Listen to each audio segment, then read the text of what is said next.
ketika ada celah-celah kemudian tadi disampaikan juga ternyata pilih-pilih manggil menjadi apa ini buat Sandera. menekan, sandera begitu. Yang terjadi selama ini ya karena tadi dibilang kompleks, apakah itu yang membuat banyak WP itu memang tidak mengerti soal perpajakan sehingga akhirnya mengandalkan konsultan pajak atau bahkan mungkin ditegur duluan nih sama pegawai pajak. Bisa saja sebenarnya kan mereka nggak ada maksud ngemplang pajak, ya nggak sih Pak Saud? Bisa saja memang mereka yang tidak mengerti. Sekarang aja Pak, orang kan kalau ada PPh aja kita harus tetap melaporkan lagi begitu kan. Kita ada pekerjaan apa kita bayar, tapi ada orang yang mungkin nggak ngerti gitu loh Pak. Jadi kan apakah memang eh, masyarakat yang nggak mau belajar atau memang sistemnya tadi yang bikin ribet, bikin orang memang bingung gitu loh.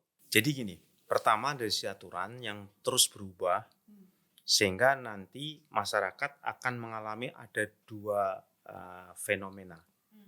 Yang pertama, kalau di dalam literatur istilahnya honest perplexity, simply not understanding. Gua bingung, blank. Itu. Karena aturannya berubah terus.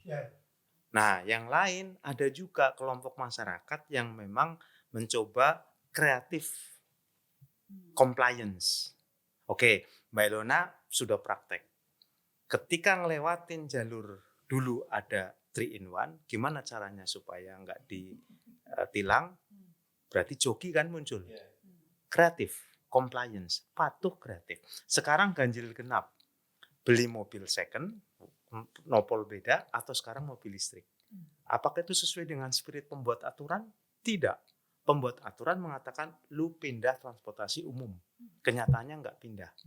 Itu creative compliance dalam konteks berkendaraan.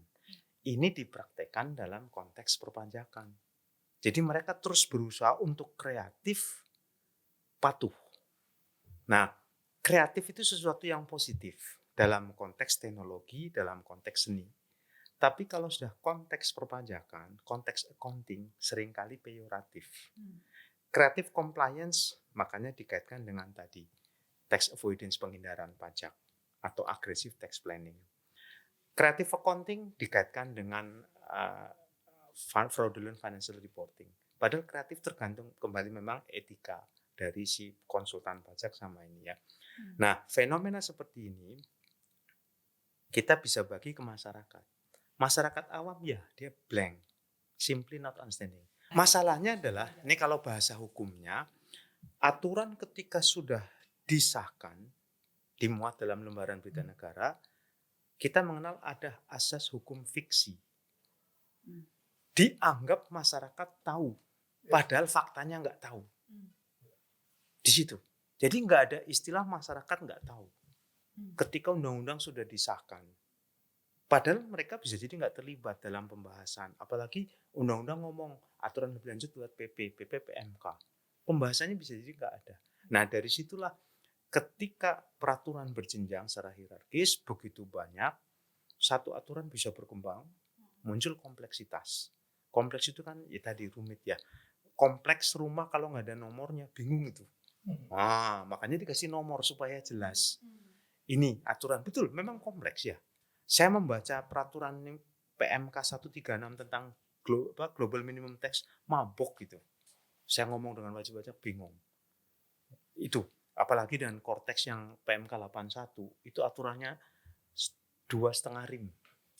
2,5 rim sama dengan 1.200-an, 50 gitu kan. Itu baca begitu banyak. Nah, akhirnya disitulah hadir ya konsultan. Makanya saya punya pada sisi itu kamu nggak bisa salahin konsultan juga. Actually they are creating the value for the country, right? Ya kan Bapak menciptakan juga nilai. Gitu. Makanya ada singkatan konsultan. Kongkonane wong kesulitan. Kongkonan tahu ya? Kongkonan kalau bahasa Cuman Jawa kan suruhan. Yang ini gitu konsultan kena ya Pak ya? Kena. Iya kena. Yang ini. Kena. Karena dikongkon kan. Dikongkon bahasa Jawa kan disuruh. Disuruh tolong bantu serahin uang ini ke oknum petugas pajak. Itu. Nah kita tinggal kembali di sini konsultan bermain dengan etika. Kalau memang ya integritas sama-sama. Saya buktinya misalkan saya sering mengatakan ke teman-teman karena saya ketua pengawas Ikatan Konsultan Indonesia, kita nggak pakai main tilep-tilepan bisa kok. Karyawan saya 117, 1 bulan gajinya 1,5 M. Mikir juga gitu, tapi nggak perlu tilep-tilepan. Bisa. Tapi kan kadang-kadang orang, nggak bisa dong. Kalau mau harus. Nah ini yang terjadi di praktek konsultan. Sering kali muncul success fee.